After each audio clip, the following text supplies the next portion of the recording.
Welcome back to another episode of the One-on-One Podcast. My name is Josh. For those that are watching, I look like I'm wearing my dad's jacket because we are recording multiple episodes in one day, and I didn't want it to look like I'm wearing the same outfit in multiple episodes. Have to let the secret I know, out. I'm just letting, I look weird, so I'm just calling out the elephant in the room.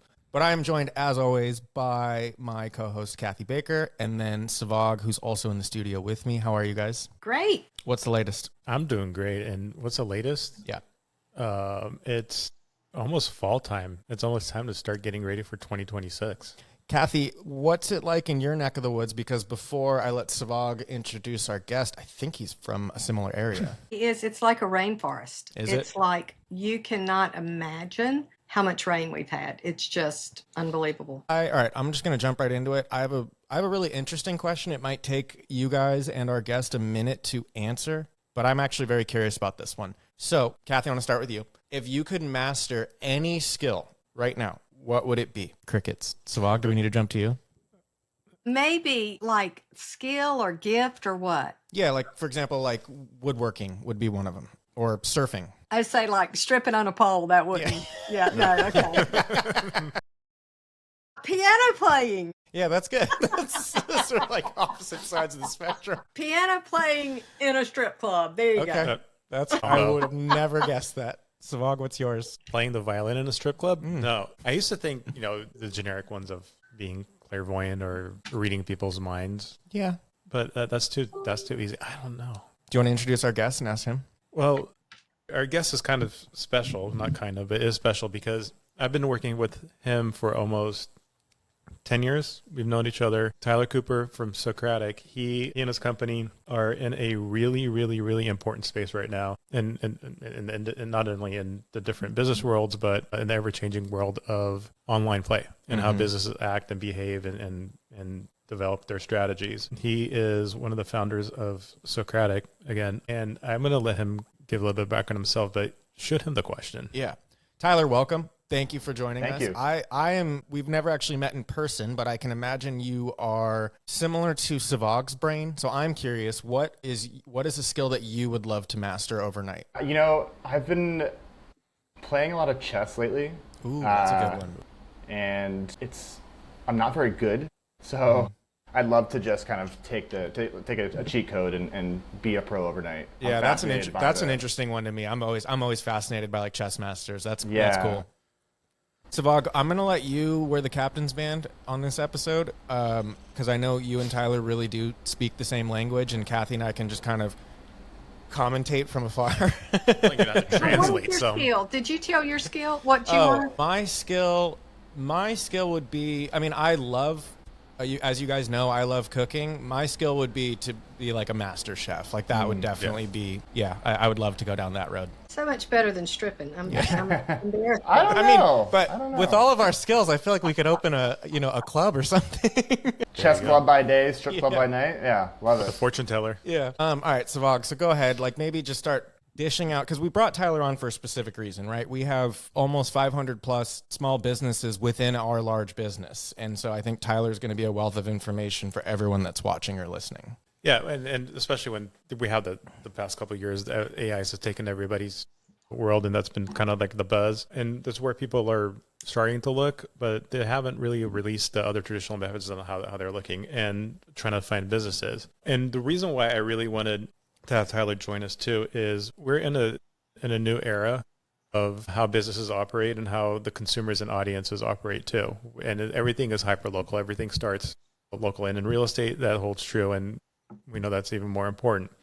So I really would love Tyler to kind of give an intro and then just start giving some really elementary baseline to-dos on what our network and anybody that's listening, especially as a real estate professional, as if you own a brokerage or just a business in itself, to be competitive in the local market and make sure that you have the activities that you need to do for your business to survive. Yeah, totally. I mean, certainly some crazy times we're in right now with the ever-evolving world of AI. To take a step back, like Savag said, I run an SEO agency called Socratic. We've been working with the Realty One Group on the kind of corporate side for, has it been 7 years now? So yeah, our specialty as a digital marketing agency has always been strictly SEO. So I've personally been doing SEO for 15 or so years now. I got my start back in college, building these websites from scratch as like a broke college kid, and using that as a way to kind of eventually make money off the websites and flip them. And that's kind of how I got my beer money back in the day. And that process allowed me to understand, how does Google work? How do they decide which websites to rank? So I essentially parlayed all that knowledge and found my way into the agency world. And fast forward 15 or so years, here we are now. I'm still trying to crack the ever-changing code that is Google. So yeah, in terms of what small businesses need to know, there's so much. So I'll try to kind of think of the high level important points, but I'd say high level thing to keep in mind right now is a lot of people are freaking out, right? There's, AI is stealing everyone's clicks, and all of our clients across the board, all of our clients have seen a drop in by 30% in their total clicks that they're receiving. And out of the gate, that's really scary. But essentially what's happening is, if you go to Google and you type in, what is the best realtor near me? Now you're starting to see these AI overviews pop up, where Google is essentially just giving you all the information that you need before requiring a click. And so before, the big KPI for SEO was, clicks to the website, conversion rate from that, but that's changing a bit. And now it's shifting more towards just visibility. And essentially what's happening is, people are going and they're conducting their search, and they're getting their information without needing to click on a website.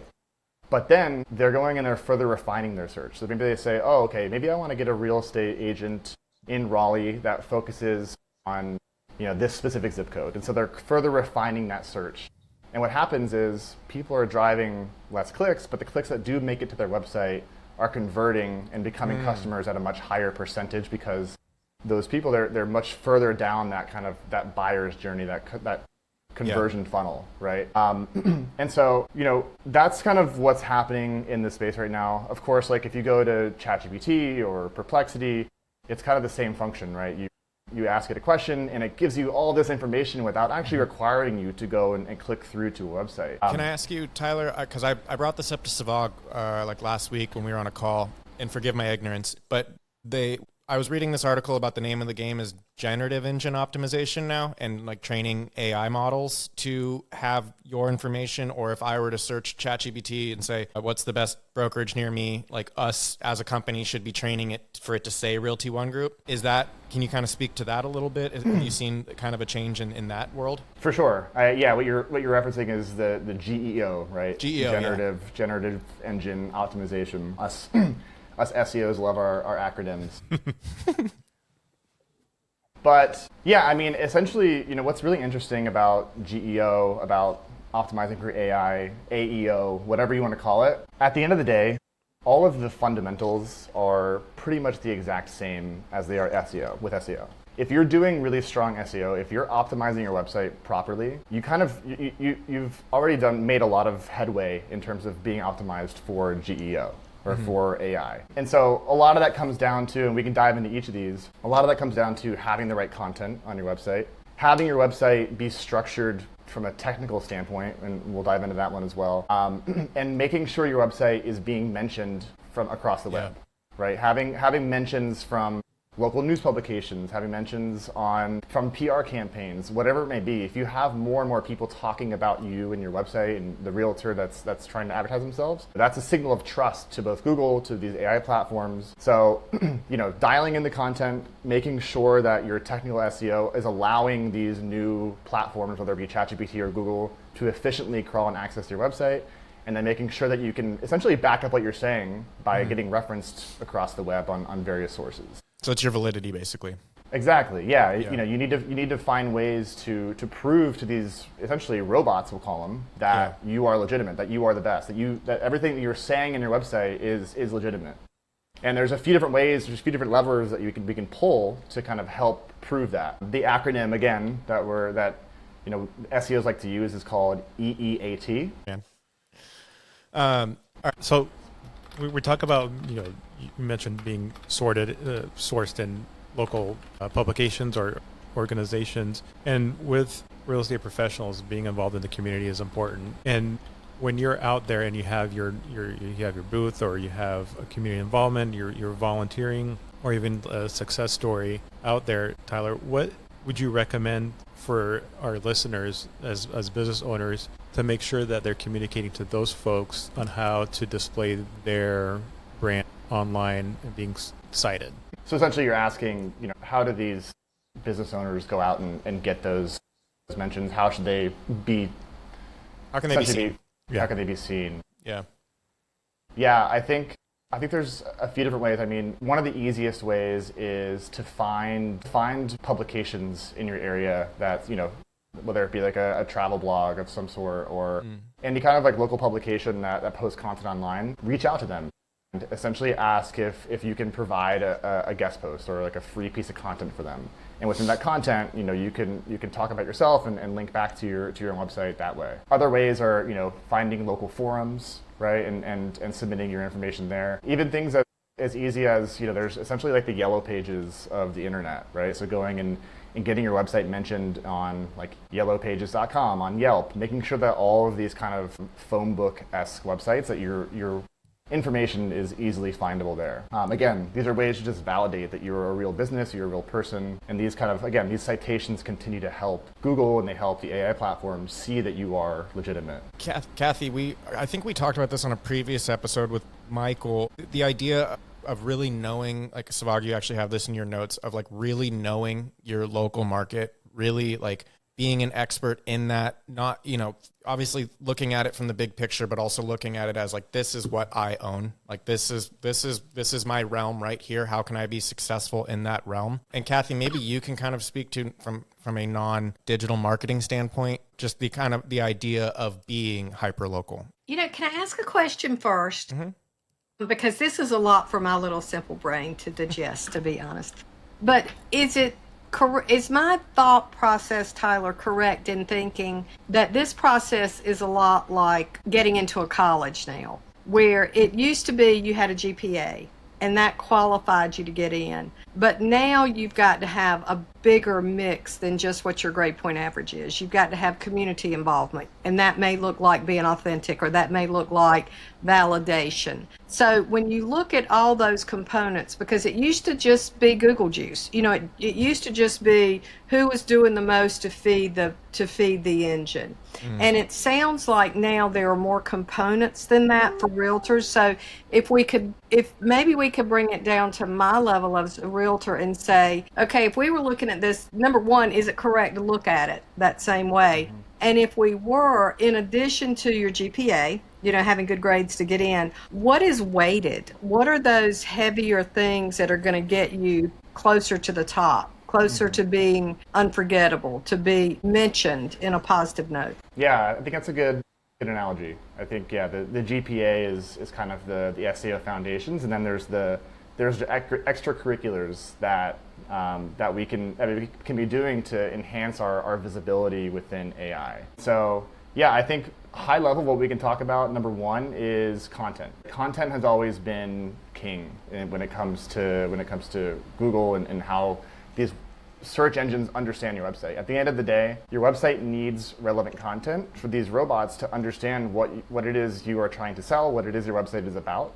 And so the more relevant content that you have on your website, the better you're going to perform, essentially. But when we talk about this kind of new world of AI, we want to go beyond just kind of the default content that we typically have on a real estate website, right? Like if you think about property descriptions is always a lot of content on websites based on that. But what if we start talking more about the neighborhoods and the different landmarks and the different things to do, and like talk about the lakes, right? People are going to be searching around, I want to live by X lake in this city. So expanding that content reach outside of just those kind of, the standard topics we might think about when building a real estate website. One thing that we've always talked about too is, as you're going to be the local expert, you need to publish that local expertise. And I've always said during any trainings or conversations I have, is be the mayor online of that city, be the mayor of those communities that you serve as a real estate professional, and write about it and post videos about it. When we have our OneSuite site, it has a capability to write the content and the blogs that on there. I know, Tyler, you're pretty familiar with our OneSuite site because you've helped develop a lot of the SEO strategy behind it. But being like the neighborhood mayor, the advocate, and then developing that content, I really am curious, Tyler, how much, because I always ask folks to create a YouTube channel if they don't already have one, and to post videos. It doesn't have to be long videos. They don't have to be on it if they're not comfortable, but post videos about their community, about anything that's interesting, new developments, all that, and build that library of trust. Is that something that is going to play well with this new era of how folks are searching for things online? For sure. I think, and that's kind of another point that I wanted to talk through is the type of content that you're creating. And video content is just one of many modalities, maybe is a way to describe it. So absolutely. And I think like posting that video on YouTube and then actually adding that YouTube into the content that you're creating on your website, right? So connecting all those dots. And I'm sure all of us have seen, like if you go to Google, if you go to ChatGPT, you're seeing YouTube videos be indexed. You see them in the ranking pages. You see them a lot when like they're used as citations and sources within ChatGPT themselves. So 100%, I think. And I think to take it a step further is kind of having an SEO mindset when you go and create those YouTube videos as well. Because YouTube itself is essentially a search engine, right? There's hundreds and millions of people go there every day and go to the search bar and type a question in there. And so, yeah, how do you... YouTube is essentially a search engine. I'm taking that. I mean, it is, not even essentially. Same as so is Amazon, so is TikTok, so is Instagram, right? And I mean that's another thing we talk about as well is just recently Instagram has just now allowed for their reels, the location, and the video reels to be indexed in Google. Yeah. And so now there's kind of like more blending of SEO with these other marketing channels, right? Where you're trying to think, okay, we have an organic social campaign. Let's think about how it may impact SEO because now these videos we're posting on Instagram are going to be indexed in Google. And so all of these different kind of elements of creating content are going to have a big impact on your ability to surface in these AI search platforms. I don't want to get too. Maybe I should save this question for the end of the podcast, but I'm just very curious from your perspective and from yours too, Sabag. Not to sound like a scared, like I think Terminator 2 Judgment Day is going to happen, but like what do you guys think is next in the next 2, 3, 5 years as far as being a successful business owner in this digital world and with the rise of AI? I think it kind of comes back to what I mentioned earlier on, which is I think business owners are going to be needing to reshape how they view the success of maybe an organic campaign.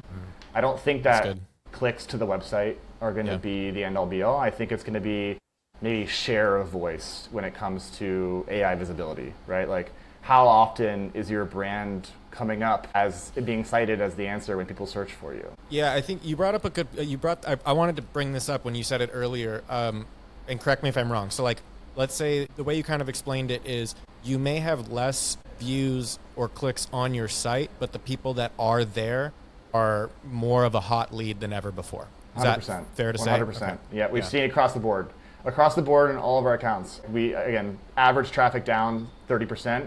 But leads conversions are flat, if not up, right? So I think it just goes to that point that people are just doing more searches in the platform they're searching on, and they're refining and they're educating themselves. And by the time they actually make it to your site, they have all of this information and they're ready to convert. Joshua Cassow's interesting question. What? Because if you look at the whole evolution of time, and even before things came online, the content has always been the foundation source of your business, communicating who you are, your wins, and telling your story. So whether it's been print and then online, video, social media, it's always been a thing where you have to develop the story. You have to develop it in a way where it says what you can do for that person and how you can help them, and in the local market.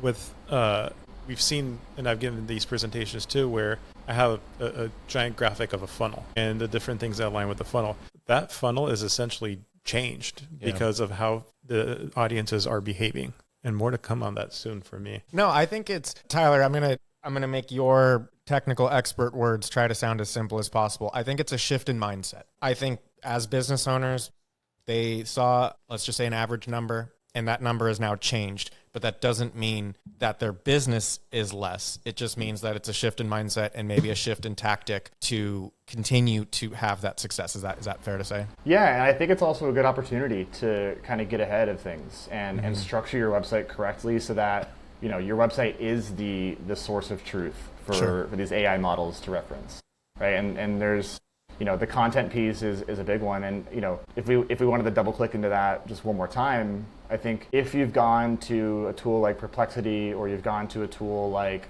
ChatGPT and you've typed in, let's say, homes for sale in Raleigh, homes for sale in Richmond, what these platforms do is really interesting. Is they essentially take that initial query that you have and they do a process called query fanning, which is a fancy nerdy way of saying they assume what else is going to be relevant to that question.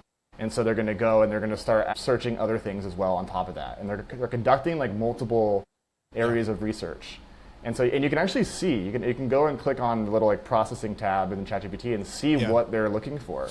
And all of those individual searches are great content ideas, right? Those are like, obviously the AI and Google see that as being a very relevant kind of concept, whatever it is you're looking for. So maybe they start asking for the schools in Richmond. They start asking about moving companies. And so you can essentially get ahead of that and start and use that as almost like a content plan and start creating all of this relevant content for all the queries that AI uses when they're conducting whatever the search is. So again, I think it's a good opportunity to really up your content game and put yourself in a position to be the source that is cited when people are searching for homes in a given area.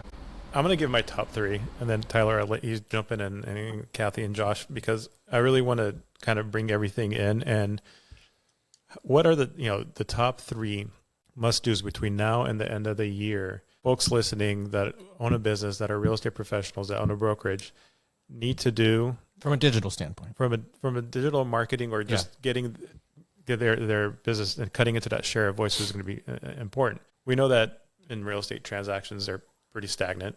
We don't know what's going to happen next year. So there's not an increase where it's going to be like, oh, yeah, I'm going to go out there and I'm going to absorb that business. You have to cut into it. You have to do the work, and you have to roll up your sleeves and actually do the work to earn the business, to have people know you and go out there. So my top three is content. It's good. You want me to give my top three? I want to give you, everybody. I have a question for Tyler that I am just curious, so I'm going to save it for the end. So Kathy, you give your top three, because mine has nothing to do with that whatsoever. By the way, my new favorite word is query fanning. I'm happy to say that. And that's fascinating. That's fascinating. Mine would be relationship, because at the heart of all of that, and I want to go back to Savag's comment about being the mayor. The mayor is that trusted guide. That mayor is the one that loves the city, right? And that's going to make decisions based on what's best long-term for the city. So I love the analogy of be the mayor. But this is about relationship, and I have to believe that everything has to be built on that, and extreme transparency for the message to be validated. Tyler? Yeah, great answers. I think the top three, I would say, number one for the average small business owner is going to be the content piece.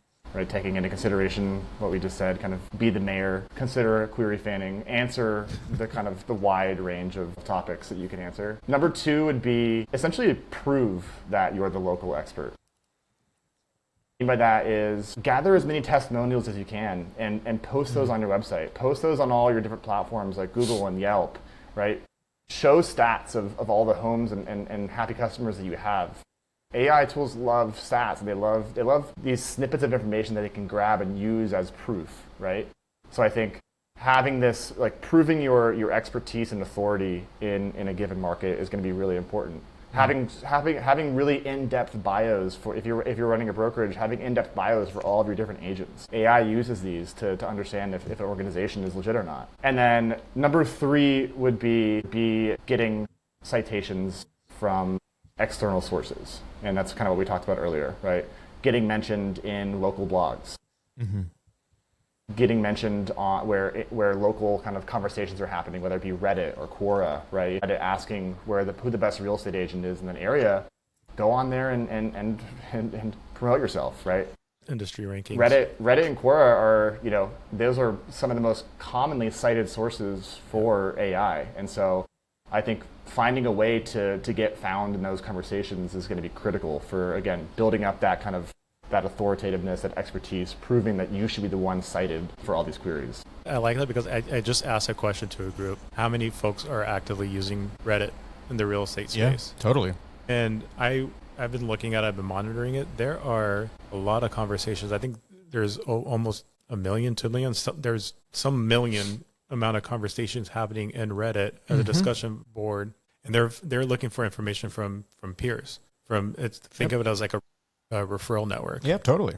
I mean, I people across all industries, all walks of life, I feel like are using it. And that's something that I think should be taken into consideration in our industry. I don't want to take up too much more of Tyler's time. I have one more question that I've wanted to ask someone. I've asked Savag this question 1,000 times, so I want to get someone else's opinion, and not to go too far down the rabbit hole, but so like you kind of talk about like feeding the beast, right? With SEO, like the right information, the right content that you put online will have you show up on Google theoretically. So like think about the same concept with with ChatGPT, for example. Like ChatGPT is pulling from sources all over the internet, and then it's regurgitating an answer for you. But and sorry to get too into the weeds, as us as a society, as we continue to produce more AI content, and then the AI themselves is pulling from that, won't it eventually implode on itself? I get what you're getting at. You're referencing I like to call it AI slop, where it's never been easier to create content, right? You just go and you type in a And Tyler, just to give you a little bit of background context, like my background's in writing. So when this all first became public, I was like, no, absolutely not. F this. Anyone's a writer now. Like I was so on the other side of the fence. So anyways, like that's where Yeah, no, I hear you. I think that this has always been kind of the beauty of what, I guess not beauty, but what Google is good at and what these platforms are going to be good at is discerning which content is legitimate. Mm-hmm. And I think that comes down to like, in order to be the website and the content that these websites are using as their training material, these platforms are using as their training material,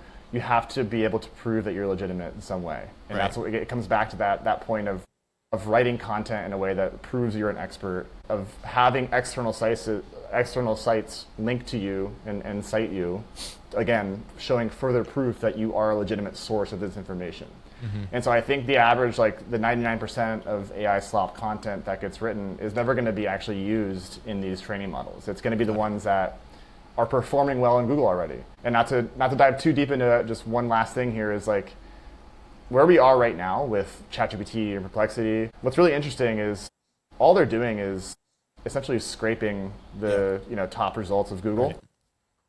Right. It's just speeding up the process. Yeah. I don't think that's always going to be the case. I think that they'll get better and have their own process for kind of pulling data and information. But so yeah. No, it's a good answer. Yeah.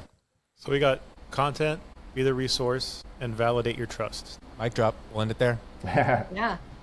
Tyler, thank you so much for joining us. I think this is so helpful for me on my end when I'm, thinking about how to market Realty One Group as a brand as a whole. And I know that this is extremely helpful for all of our individual owners, our individual agents. This is a wealth of information, so we really appreciate it. Yeah, of course. Happy to be here. Thank you. Thanks, Kathy. Thanks, Savag. Hey, thanks, guys.